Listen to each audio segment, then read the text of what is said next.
englanniksi että venäjäksi Venäjän viranomaisille. Okay, my name is Ayasalo. I'm Secretary General of SETA, and due to our international topic today, I will address the demonstration also in a few words in English. So, we are here today to condemn the proposed Article 6.13.1 in the Federal Duma of Russia that was supposed to be heard in the first reading today, which was postponed.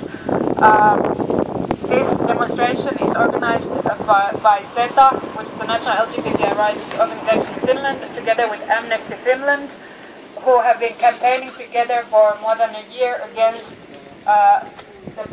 various bills and laws in Russia breaking the human rights of LGBTI people, both on local level and now in the proposed bill also on the federal level. We are very worried about the consequences of already such a bill being proposed and debated, let alone if it's adopted in the whole of Russia. Even if the literal scope of the proposed bill is about so-called propaganda about homosexuality to minors, practically this cannot be defined and is not defined in the bill, and would have very broad and extensive consequences to both human rights defenders and common LGBTI people, and not only them, but also all people in Russia, especially all young people, because the need and the right to get information about the diversity of sexual orientation and gender identity is not only important to those people and those young people especially who themselves belong to minorities, it's also very important to the general public, because a lot of the hatred that we see, a lot of the attacks that we see against LGBTI people in Russia, they are also due to ignorance, due to lack of information, due to bad attitudes, because people don't get this real information, and instead they get a lot of false information and prejudices from media, even from psychiatrists and other scientists in Russia. This is a very widespread problem. We demand that this bill has to be turned down. We demand that the Russian authorities, instead of themselves breaking the human rights, the freedom of speech, the freedom of association, freedom of assembly, and the bodily integrity and security of LGBTI people, that they start to protect everyone,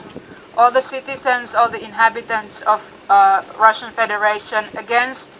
hate crimes, against violence, against discrimination, against social inequality. This is the task that has been given to all authorities in all countries by universal human rights conventions and declarations. And Russia has, among others, accepted its obligations under the European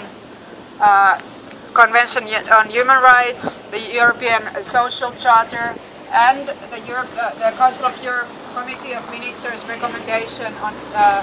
combating discrimination against LGBTI people. So Russia has actually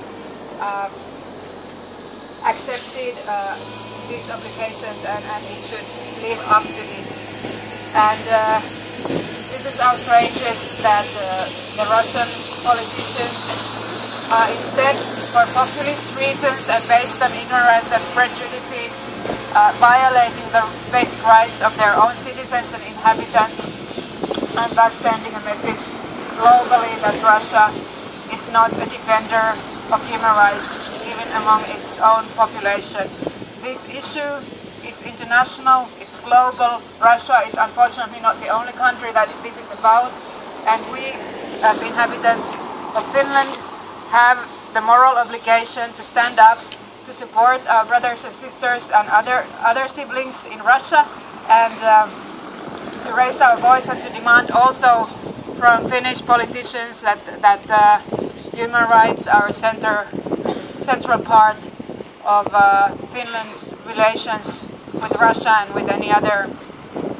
country in the world. Of course, at the same time, also remembering to look at the problems that the realization of the LGBTI people's human rights still have also in Finland. So that's the message of today. Thank you everyone for joining the message, and please remember to post also on your social media profiles that you've been here and about the importance of this fight.